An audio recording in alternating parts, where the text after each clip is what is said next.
Yeah. but they just want to make sure that they can understand you a little bit better before they can proceed. And oftentimes meeting somebody face to face, even if it's like a virtual face to face, helps understand things that you probably wouldn't get from reading a person's essays, right? You get a window into the person's personality.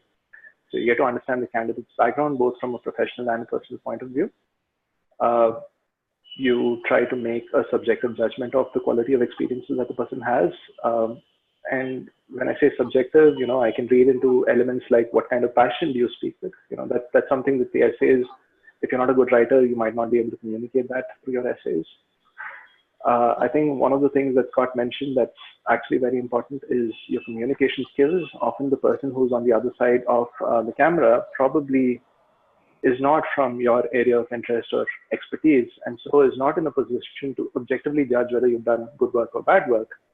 But what most people are able to do is they're able to understand if you can communicate properly, and communication involves both speaking and listening, right? So that's an important element as well. The clarity of thought that you come with, that's important, because the clearer you are about your goals and how and if an MBA is the right program for you to be able to achieve your career goals, the idea here is if you are very clear about this, then your chances of career success are very high, and that leads to the interviewability and the ultimate objective of will you be able to find a job. So that's I guess mostly I'm in agreement with what Scott says. Yeah, and maybe they are also judging that whatever they have written, whatever the applicant has written in the essays, in the application, that's that's true or not. Like maybe they are judging that also. I don't know if that's a direct thing that adcoms would look for at this stage. It's something that they might be concerned about at several stages in the application process. I don't know this for sure, but that's definitely important. And I can tell you for sure, I get a lot of resumes my way, and just based on what I read and what the candidate communicates in a discussion that I have with the candidate, somehow it seems like they're hiding something. Now, this is without proof, right? So I cannot really call somebody on it, but I might have an uncomfortable feeling. And if I have somebody with who I feel more comfortable about, maybe that's the place where it becomes subjective and judgmental. Yeah. Yeah, and just to add to that, depending on the school, right? The interviewer from the school rather might have your full application in front of them during the interview, or they might have just the resume. So schools like Kellogg, like Chicago Booth for the most part, Columbia and Stanford, many others, will just use an alum to do the interview who only has the resume. So they don't actually have the ability to check you on your application essays. Certainly a lot of schools do. So it really is a school by school situation. Yeah. So an interesting question on that, Scott. So like many a times applicants remain undecided upon whether to interview on campus or off campus or go for a virtual interview. So what according to you is the best option? And on those lines, if given an option, whether the candidate should choose an alum interview or interviewing with a current student or with an adcom, because few schools provide you that option, right? Mostly for internationals. So what should an applicant opt for? Some people say that alum interviews do not carry as much weightage as the adcom interviews have. More often than not, they are perceived as, the adcom interviews are perceived as make or break. So what should an applicant think before opting for a particular interview strategy or opting for an interview place or whom to interview with? Sure. So it's a great question. And if I were to give formal guidance to all applicants, which we don't have, it's very complicated, it would be a very matrix, sort of recommendation structure, because as you can imagine, the process is very different for all the schools. Let's take on campus versus off campus. The first thing to think about is how close are you to campus? So, if you are in Delhi and you are interviewing at Chicago Booth and they offer you to do, an alum locally, or, to fly over and you can't make the, in-person session when they come to India, you do not need to fly to Chicago to do the interview. Most people will not do that. However, if you live in Providence, Rhode Island, and you're interviewing at MIT, you should not ask for a Skype interview. You should go to MIT to do the interview in Boston. By and large, there's really not a huge difference between on-campus and off-campus. However, a few things to think about. If you go to campus, it shows a little bit more interest. So this does not mean that you have to go, and if it's a large travel, obligation, expense, and time, you do not have to do it. But depending on your situation and circumstance, you might want to be traveling to show a little bit more interest in the school. But there really isn't a huge preference, like you have to be on campus in order to get in. In terms of the alum versus AdCom, it's a very common question as well.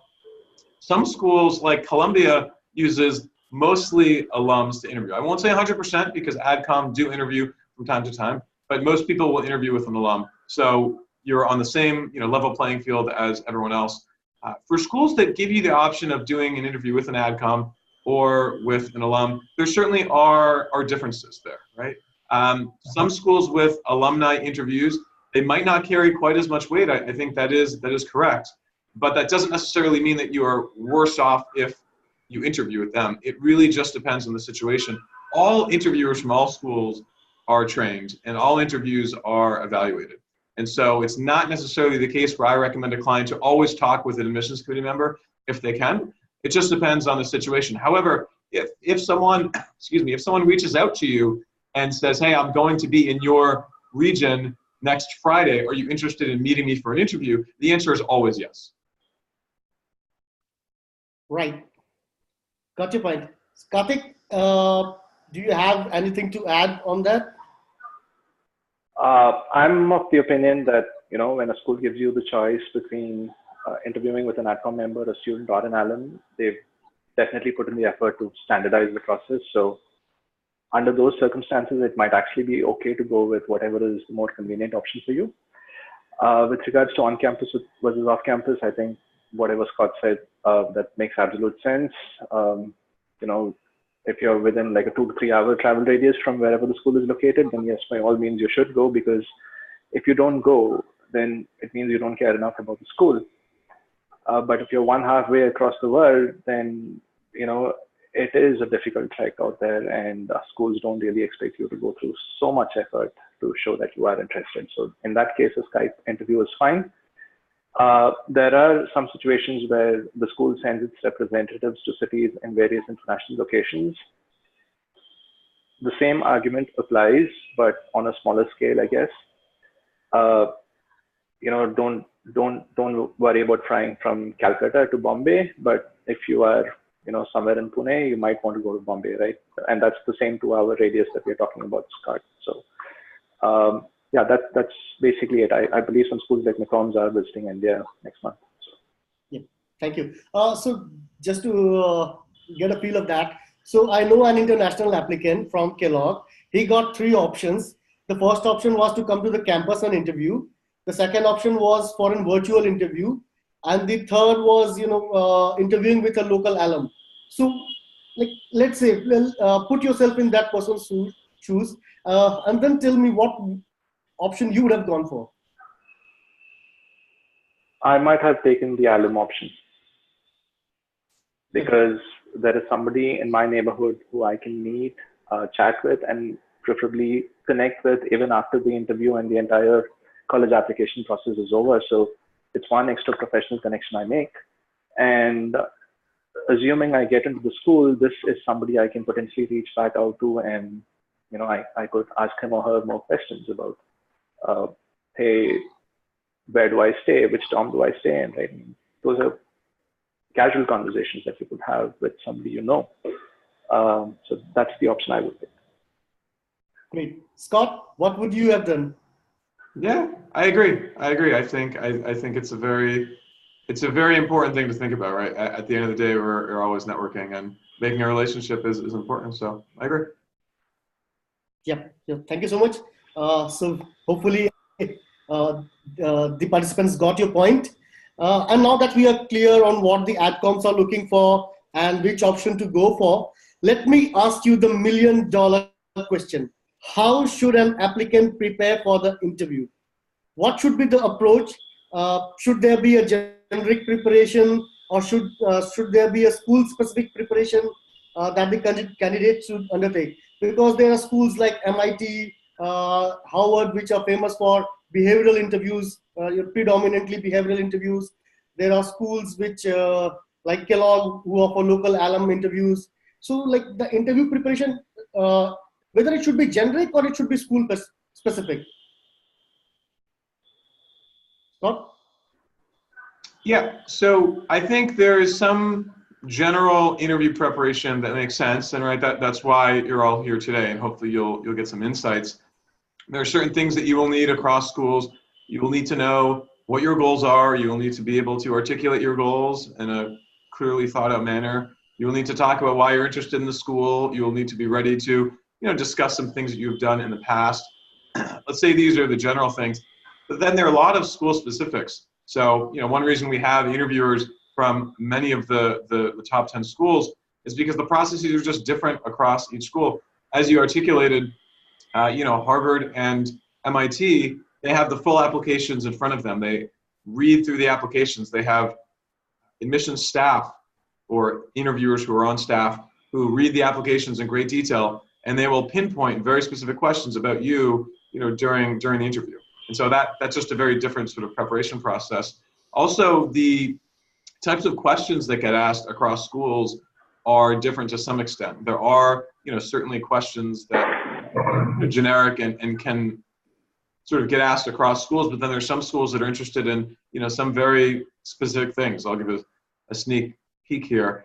MIT Sloan likes to ask, what has changed since you applied last? That's not a very common question that all the schools ask, but Sloan tends to like to ask that. Yeah, but that always tends to be the first question in the interview. I'm sorry?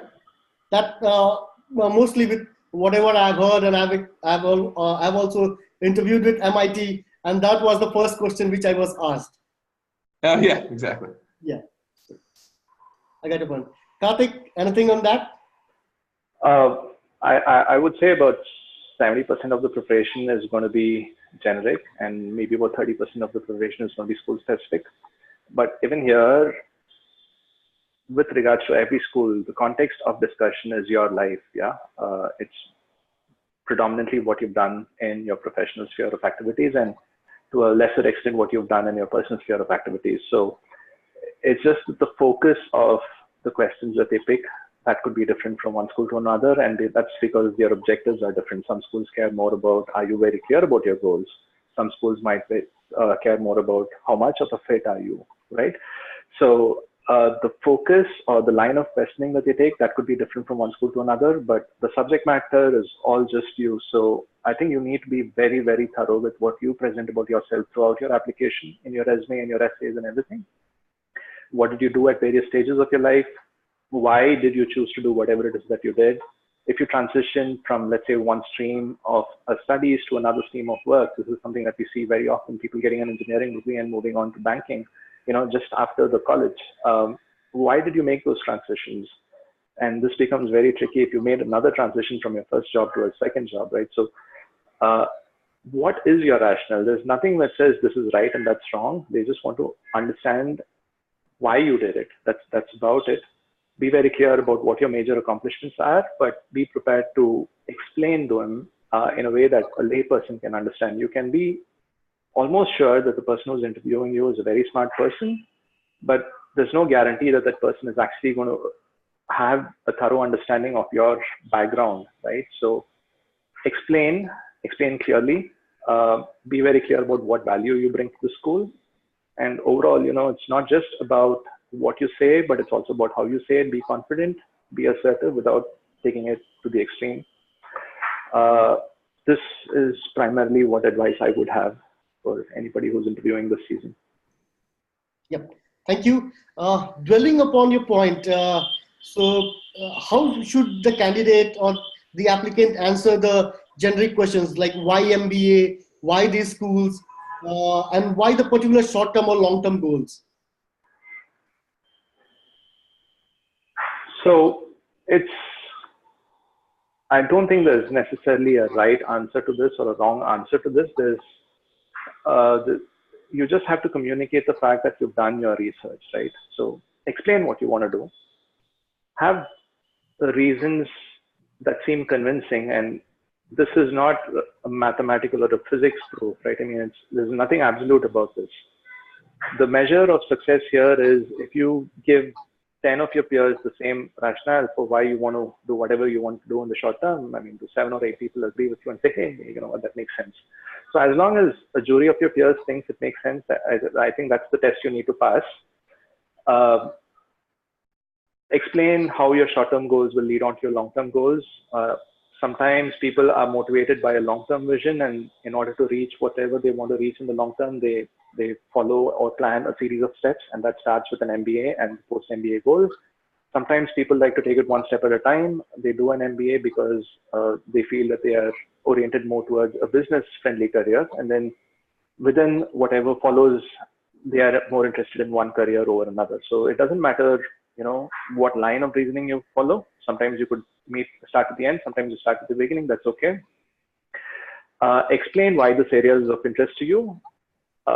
Presumably, this is an area where you have some relevant skills, right? So if you have absolutely meager scores in your high school and college math, don't tell me that you want to become a banker, right? I mean, somehow that doesn't seem to make sense to me. Yeah, right. If you haven't exhibited the trait of patience or research capabilities, don't tell me you want to get into consulting, for example, right? The attitude that it requires to be an operations manager, you know, at Amazon or in one of their fulfillment centers is quite different from the attitude it takes to be somebody who analyzes strategies, right? So that's important. So that's a personality fit, and there's also a skill set fit. Then focus on why you selected that particular school. Presumably you have 4 or 5 reasons that have allowed you to select about 5 schools from the universe of, let's say, the top 20 schools in the world. Explain to me why from those 5 schools you prefer my school the most, right? I mean, I think as long as you can communicate all of these properly, you should be in business here. Yeah, makes sense. Thank you for the wonderful advice. Scott, so what are the resources any applicant who's going to interview should use to prepare for why MBA or why school, why short-term, long-term goals?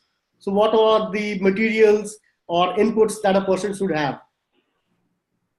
Sure. So in terms of materials and inputs, first I'll start with the why school bit. Research the school. I mean, this seems really basic to some of you, but I will tell you that we see a lot of mock interviews where the applicant really has no idea what the school stands for. And that's apparent to me in 1 minute. And so you don't want to be that person. Research the school, right? Watch videos that the school has, read course descriptions. If you haven't read through a few course catalogs for the school that you want to apply to, you're not ready. You want to know what classes they offer and why you want to take them. But more than just the classes, you want to know what else the school has. I wouldn't underestimate the value of talking with students and alums. And I have to make this plug so that nobody gets upset. You don't want to do too much of this, though. You don't want to call up 10 students and have a 30-minute conversation with each of them. The school will not appreciate you, taking up that much sort of resources. But having a couple or a few conversations with folks per school is really good. You're learning, sort of directly from the source what they're interested in, what they do at the school, what's important to them. In terms of resources for the goals, I think this is something that you really have to get others' opinions on.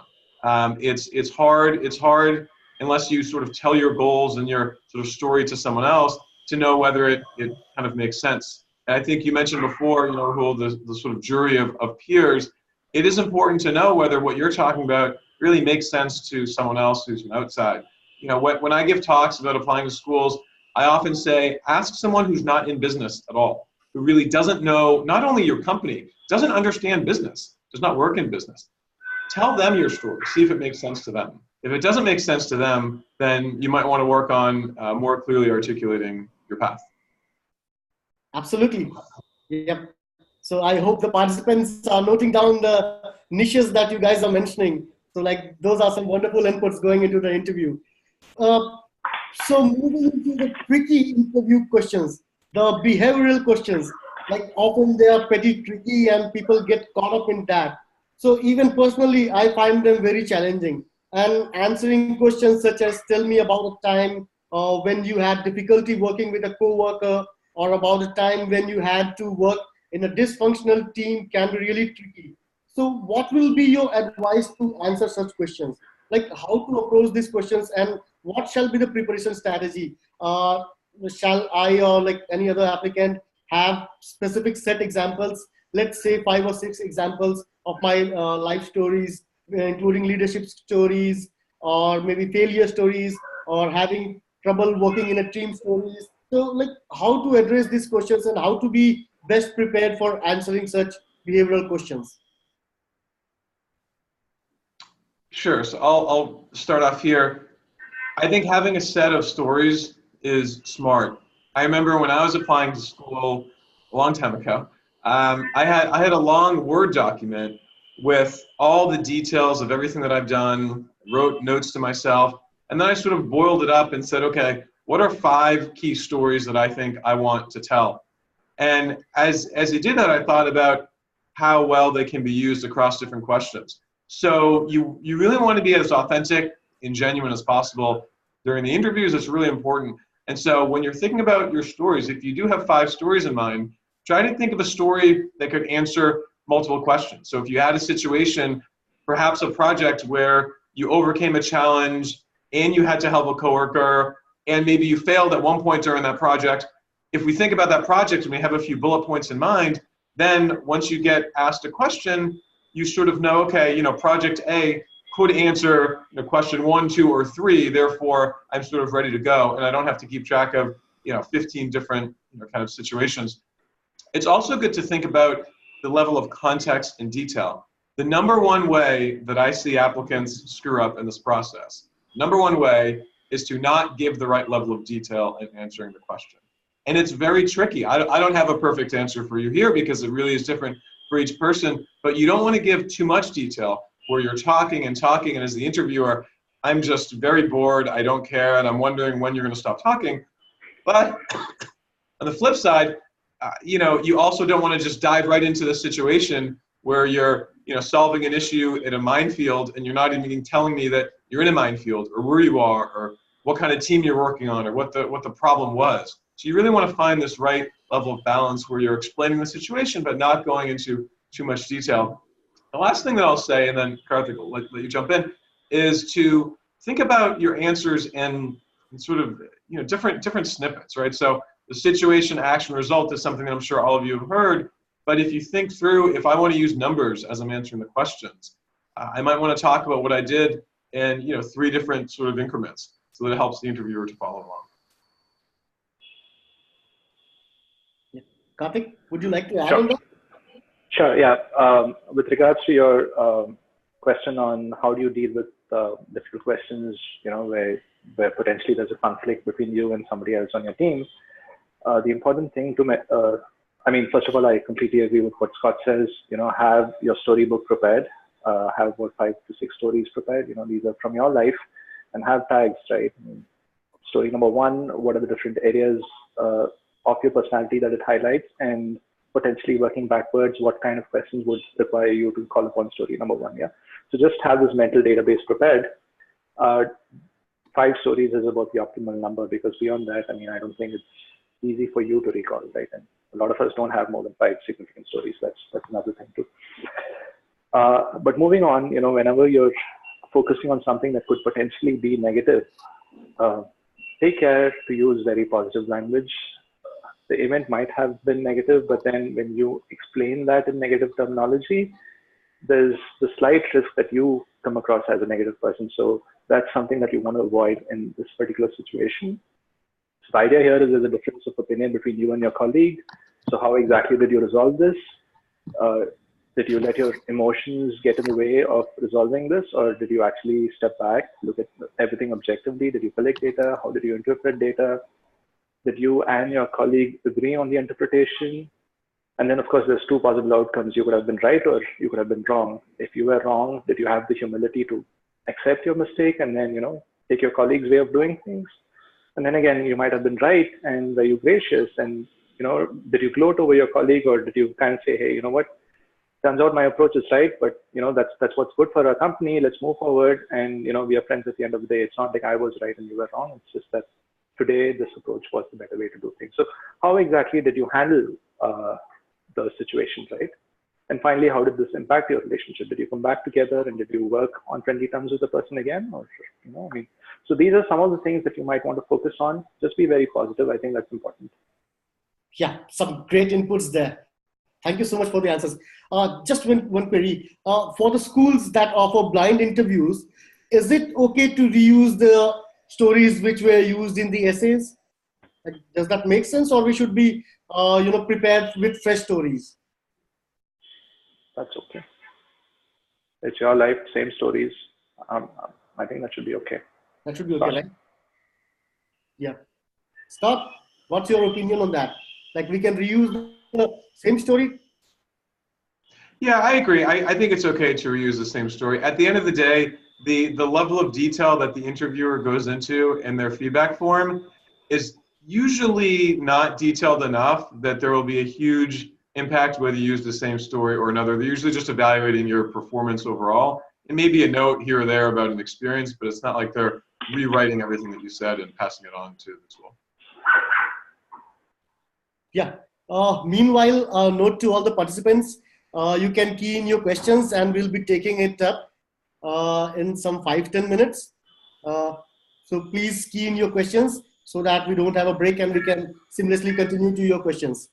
I have another question for you, Karthik and Scott. So that are basically for specific questions.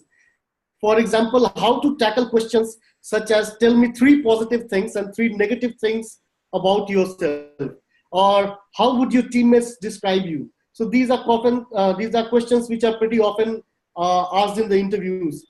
So how to approach and answer these questions without, of course, showing narcissism or self-flagellation? So how to address this question?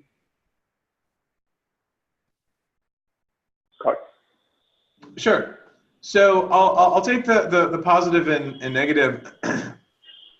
Positive, you want to think about things like leadership, things like analytical skills, driving results, working with others, things that could be used across schools and are not too specific to your industry, but that are easy to explain. Karthik was talking earlier about the communication skills, which I think is really important. Negative things, I would say to be honest here. This is not the time when you sugarcoat this and make yourself look amazing. If they're asking for something negative about you, you want to tell them that. Now, depending on how the question is asked, it might be something that you could have overcome. But if they ask about a current weakness of yours, tell them something that you're not good at, but ideally something that you already have a plan in mind for how you will address it at business school. So one thing that I did at Wharton, I took a number of public speaking courses. I was not great at public speaking years ago, and that was something that I personally just wanted to work on. So if I were asked that question in an interview, I would say, to be honest, I don't have a ton of experience speaking in public. I sometimes get a little bit nervous. I want to work on that. And here's my plan to do that. I noticed that you have 7, 8, whatever the number is, public speaking courses. I'm very excited to get started. So something like that, so that you can tell them a little bit about the plan that you have in mind. Mm-hmm. Makes sense. So that actually comes as a surprise to me, because I've attended a presentation that Scott, presented, and Scott was actually great on stage, right? So that's news to me, Scott. Thank you. Yeah, okay. If I had to add something to this, on the weaknesses side, there's a balance between being honest and TMI, too much information, right? Talk about things that are innocuous, talk about things that you have a plan in place for correcting, but don't say you have anger management issues, for example. I mean, that's just scary, right? That's just my opinion on this. Yeah, so how to carefully choose the weaknesses? Obviously, you don't want to come out as a person whom the AdCom will interview and think, do I really want this person in my class? Is it fit enough? So how to carefully choose your weakness? Obviously, it's not about crafting something. We have to be pretty much honest. But then, obviously, we should not be throwing ourselves under the bus, right? So, like, how to decide on which weakness to say, which weakness to avoid. So, like, how to choose that three weaknesses or three strengths. Uh, I don't think it's so much of an issue with regards to your strengths in the context of your current question. With regards to weaknesses, just think about what somebody else listening in would think about you, right? I mean, are they going to be scared of you, or are they going to say, hey, you know what, this guy is not perfect, or this girl is not perfect, and with some help, they'll be able to do much better in their career. I think as long as somebody can make that judgment about you based on your weakness, you're still okay. Everybody has weaknesses, and as long as it's something you can work on and move over, I think that's perfectly fine. Personality-based weaknesses, some are okay, not being very assertive, not being a great public speaker. I don't know if it's personality-based or skill-based. Those are okay. But like I said, things bordering on anger management, maybe you're a psychopath or something, those are just scary, right? So obviously, yeah, if you're mentioning that you are a psychopath, then you are gone for good. Yeah, it won't be that extreme, but anything that indicates a negative personality might be a turn off. Yeah. So if you guys had to choose three weaknesses, what would that be? Sorry, I'm putting you in a fix, but just to get a fair idea to the participants, like how to approach that or how to answer that. Just pick three weaknesses. Sure. So one weakness I would say would be management ability. And that's something that, honestly, I mean, we have executives who get coaching from us and are still looking to improve upon that. But I would say management of others and just learning different ways to manage with its different people, I guess, and employees process. That's probably one. And another one would be, it's funny, I haven't thought about weaknesses recently. Another one would probably be, to some extent, some kind of industry context. I always like to use that one. It's a little bit of a cop-out because it's something that you can sort of study and get better at, but some kind of industry context. And I'll think about the third one. I'll pass it back to you. What are some of your weaknesses? Yeah, it's okay. Two is fine. Yeah, it's okay. I'll let you escape on that. About me, I think team building is a weakness of mine. Building a team, getting them to work together, delegation. So the honest truth here is this is probably going to be a weakness regardless of where you are in your career, because as you grow up, you're going to be managing bigger teams and you're going to be building bigger teams, right? I mean, presumably at the CEO level, you're responsible for 1,000-member organization. So that's your team. So it's something you can get away with, and nobody's going to, I mean, you have leadership coaching for every level, right? Time management, I think that's a practical issue that I face. How do I prioritize all the tasks that come my way? And, I mean, I'm always behind on something. So how do I minimize the number of things I'm behind on? That's something I would want to, having difficult conversations. I think that's the weakness that I have. Breaking bad news is not, I think a lot of people are going to find this difficult. So, I mean, in some sense, but then the more senior you grow in your organizations, more of these conversations you might end up having, right? So you need to come across as, you need to communicate your message. If you need to lay somebody off, you need to do that. But at the same time, you also need to be in a position where that person has a pleasant conversation with you 6 months down the line. So it's difficult. I mean, so these are some things I think I can be better at. Yeah, and I think just to build, to reiterate, what Karthik said is probably the most important, that they really just depend on the person. For instance, a weakness that Karthik or I might say might not be good for you. A weakness for applicant 1 might not be a good weakness for applicant 2. So it really does depend on the situation. Correct. Some great inputs there and some really good answers. I think so. I'm going to take you both in the B school. So, yeah. So thank you for the answer. I hope the participants noted the important key aspects of how to approach such questions. Let's move to the do's and don'ts of the interview. So what, according to you, are the important do's and don'ts related to interview? What should a person do and what should a person avoid? So show Karthik, passion. would you like to take do's or don'ts? Both do's and don'ts. I just have one prepared for everything, right? So show a lot of passion, really, help them understand that you enjoy being here, you're thrilled to be here. I think that communicating that emotion is very important. And I'm a big fan of positivity, so do not show negativity of any sort, right? So that's my do's and don'ts. Scott? Okay, so my two. I'll start with the negative one first.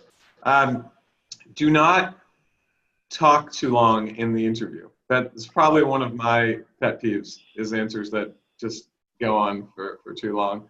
And the do is know your story inside and out, and really, really know it well. I see a big difference between people who know their story decently well and those who are so smooth because they know everything that they've done in the past and really clearly why they want to do things in the future. And often people say, how do I do, what really separates success from sort of not success? Just being very well polished and knowing your story. Yeah, thank you. Some really great inputs. I really like this point, not talking too much, not answering for too long. I really love that point. Yeah, it's always good to be crisp, right? So wonderful. Last question from my side, and that's a pretty generic question and pretty obvious. So what should we wear for the interview? What should be the dress code? I know you'd say to be dressed in business formals, but can you elaborate upon that? What should a male wear and what should a female applicant wear? Just a little bit of elaboration so that it's pretty clear what a person should wear. Sure. Yeah, so it's not actually that obvious, and I get questions from clients all the time. I had one yesterday. What do I wear? First of all, if you're going on campus to interview with an admissions representative on campus, business professional. So, for males, suit, jacket, tie, for females, business professional, that's on campus. That's sort of without a doubt. If you're doing an alum interview off campus, say you're meeting in a local coffee shop, there are two things that you can do. One is you can just, dress more formally anyway, just to be safe. And I usually say, if you're meeting someone at a local coffee shop, perhaps if you're male, you wear a jacket, but you don't need a tie. If you're going to someone's office, though, I would still go business professional because they might be wearing business professional. However, it depends on the person in the office. If you're going to a tech startup and you know that everyone wears t-shirts, you might not need to roll in there wearing a tie, or women wearing a professional business suit. The other thing that you can do is just ask the interviewer. I had one of my clients ask the interviewer, say, do you have a dress code preference? And the interviewer wrote back, I don't have a preference. I'll be wearing business casual. You can wear anything. More than half of the people dress up in business formal. And so, that's a pretty clear answer. Okay, so I want you to dress formally. Yeah. Karthik, your inputs on that? I think that sums up pretty much everything there is to say on that topic. Yeah, so I guess Scott has covered that pretty comprehensively. So thank you guys, thank you so much. Thank you, Scott. Thank you, Karthik. That's all from my side. I've tried to cover as many bases as possible. Now we shall open the session to questions from our participants. Hopefully we would have covered a majority of these queries. If not, we'll take them up one by one, and we'll try to get as many as we can answered. So the first question is there any different approach one should consider while interviewing with the current students or alumni than with admissions committee members?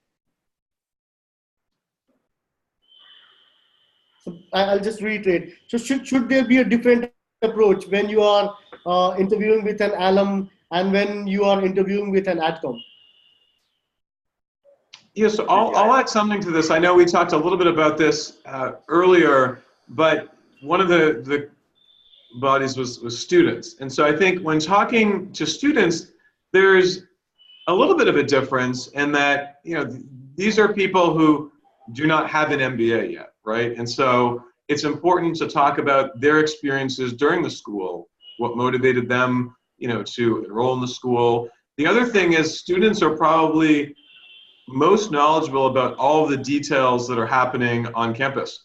And so if you are talking with the student, the one thing I would keep in mind, perhaps a little bit more so than with an alum, is to really know the details of the things that you're talking about. You might perhaps talk about a club or a class, and the student might be in that right now. And so you just need to be very accurate with respect to what you're talking about. Mm-hmm. Makes sense. So, thank you. The next question is pretty interesting one. So, if you don't know the answer of a specific question, how would you convey that to the adcom? Or I'll add, how you will convey that to the interviewer? So that may not be an ideal question.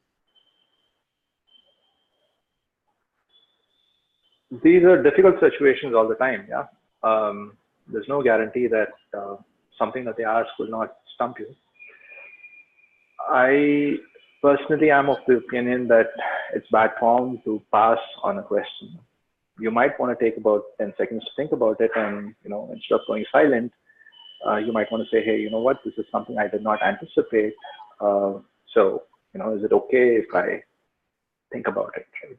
And then don't stare at them. Maybe you could ask some clarifying questions to see if you could narrow down the scope, if it's a very ambiguous and broad-based question, or if you could extend the scope if it's a very specific question. And at that point, I think you would have bought yourself enough time to, say something, and there's no point in delaying this any further. So the best strategy at this point is to say something relevant, something that is somewhat relevant, as relevant as possible, right? Yeah, and the important aspect of that is... You need to start speaking. Yeah, sorry. And the important aspect of that is being honest, right? Being honest about that you didn't anticipate this particular question. So, I think that's very important, yes. Yeah. Scott, any inputs for that question? Yeah, the only thing I would add is, at the end of the day, because you want to be polished, as you both were talking about, you want to think about how you would get the answer. So if I were in an interview and I didn't know the answer to something, and it seemed like it's a pretty important question, I would say, great question. Well, I don't know now. Here's what I would do to actually, figure that out. Perhaps they ask a question about, well, I won't give an example, but say they ask a question about something in an industry or what a certain company might do in a situation. And, you might talk about how you don't know the answer, but these are the steps that you would take to find it. And you can even go out on a limb and say, I would be happy to follow up with you. It's not very common, but if it seems like it's really important, it's fine to say. Yeah, so I had one of my friends. Rahul, if I may, I think every professor everywhere has used that strategy at some point in time. When your teacher tells you that your question is a great question, the natural tendency is to be very happy about it, but the real honest answer here is he or she does not know what to say, right? And they're probably buying time. So I think that's something a lot of people use, and absolutely good effect. Normally, this type of question you will interview, if you are interviewing and you are facing a stress interview, so you might get a question, an odd question or two. So like you said, some wonderful strategies how to be honest about this and how to answer this question by taking time and then elaborating the scope. So thank you for the wonderful answer. Next question is a bit specific. So one of the participants, he says, as a consultant, I don't have much team leading experience. How can I approach a question related to being a leader? So that person does not have much of an experience leading a team, but then the question put forward to that person is, give an example of being a leader, or just tell about some leadership experience. So that person maybe or may not have that kind of a leadership experience. So how to tackle that question if you don't have ample leadership experience under your belt? So I'm a former management consultant, and I work with a lot of consultants now. I think about myself when I was applying to schools, I didn't have a ton of leadership experience, but there were things that I did, certain parts of projects where I had an idea, I drove something, to conclusion, perhaps outside of work, you have something that you worked on. It might even be that you were told to do something in a project, and in order to do it, you had to work with the client to create a plan and talk with someone else to drive it through, and it might not seem like it's leadership, but it's something you do. I think, honestly, if none of that feels relevant to you, you have to get creative. If you are asked a question about leadership, that's not a question that you can say, I don't know the answer to, let me get back to you. That would not bode well for you. So you do have to be creative to think about what things have you been in charge of that you've driven through to completion. If you're still not sure, then it might be a challenge, but those are some things to keep in mind. Yeah, absolutely. So one last question, and that is pretty interesting. What common mistake applicants make in their interviews? So if you had to point out the common mistakes that the interviewee makes, so what would be the common mistakes in your opinion? Not doing enough research, either about their goals or about the school, and often about both, right? I think it's not a generic circumstance. You have been invited to interview, and the school thinks of you as a potential candidate, right? And they really like your application. I think you need to take that responsibility very seriously and also think about what you can contribute to that discussion. So go with your homework done properly. I think that's important. I would add to that not having the right level of confidence, and to be clear, the right level of confidence. There's a certain level, so you don't want too little, you don't want too much. But at the end of the day, if I'm evaluating someone, I want to know whether they are going to be successful, whether they believe in themselves and they believe that they're going to be successful. So getting back to, if you get asked a question that you don't know the answer to, don't show that you're concerned. Don't show that you are not sure. Well, you can show that you're not sure, but don't show that you're too concerned. Have the level of confidence, and that's what they're evaluating at the end of the day. Yeah. So we are approaching the end time for our session. So before we go ahead and end the session, any final advice or words of wisdom for all the participants? I believe, and I guess you have some perks for them as well. So go ahead. Any words of wisdom or any goodies for them, like so that for the participants who have actually taken a pain and came over here to hear you guys out. Yeah, so I'm happy to start. I would say, final sort of thoughts and words of wisdom are to plan ahead, right? It takes time to prepare for an interview. So plan ahead, but do not over-prepare. And again, it's hard to figure that out. That's why sometimes you need extra guidance to sort of help you with this. But you don't want to be too rehearsed. So you don't want to think a day or two ahead of the interview and let's start practicing. But you also don't want to be too rehearsed so that your answers sound like they're a bit too generic and you're not genuine. So plan ahead, but at the same time, make sure to be genuine. Mm-hmm. Makes sense. Yeah, in terms of final advice, just prepare hard and have fun at the interview and consider this an honor, right? I mean, they really, really like your application, so that's something you can really be happy about.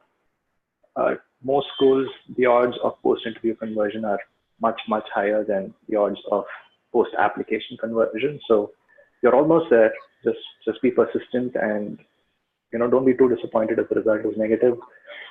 One of the things I would like to add is, just as a follow-up to the stress interview questions that you were discussing earlier, Rahul. Yeah. There's always going to be a question that you don't know an answer to, or you can't articulate yourself properly. That's okay. This happens to all of us. There's 25 people in this conference right now. Every one of us is going to go through this at some point or other in the interview. Do not let that jinx the rest of the interview, right? I mean, that's a question, that's a sunk cost. It's in the past now. Make sure that whatever comes up in the future, the next 15 minutes, you do a good job of it. So I think being equanimous, that's important. but have fun. I mean, that's the most important thing. Yeah. So, well, that brings us to the end of today's session. I had a wonderful time. I hope the participants also they got a lot of insights for interview preparation. So thank you so much, Scott. Thank you so much, Karthik, for taking out time and helping the applicants. Rahul, there's a question for you. Yeah. I received a private message from somebody asking how they could get a recording of this session. So if we'll be posting that on the GMAT Club, so that should not be an issue. We are already recording this session, and we'll be posting the link to view this later. So, okay. Thank you. So thank you again. Thanks again. I would also like to thank Abhijit, aka Naren, GMAT Club username Naren, and Pankaj, GMAT Exam 439, who have been in the hindsight and who have been really helping me, giving me the questions and giving me like feedbacks, like which question to take up, which question to not, and keeping reminding me of the timing. So thank you, Naren. Thank you, GMAT Exam 439. That's Pankaj and Abhijit.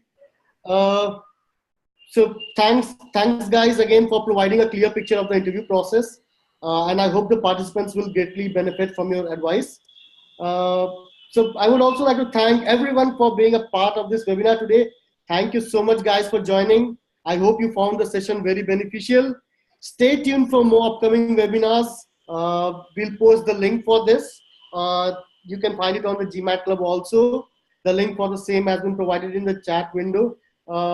Naren, can you provide the link in the chat window so that people can register for the upcoming webinars? So thank you so much, guys. Thank you for joining in. So I really had a great time. I hope we'll conduct more such successful sessions. So thanks again, Karthik. Thanks again, Scott. That's the end of the session. Thank you so much. Thank you, guys. Thanks, Rahul. Thanks, Abhijit. And thanks, Scott. Great job. Yep. Thanks, everyone. Cheers.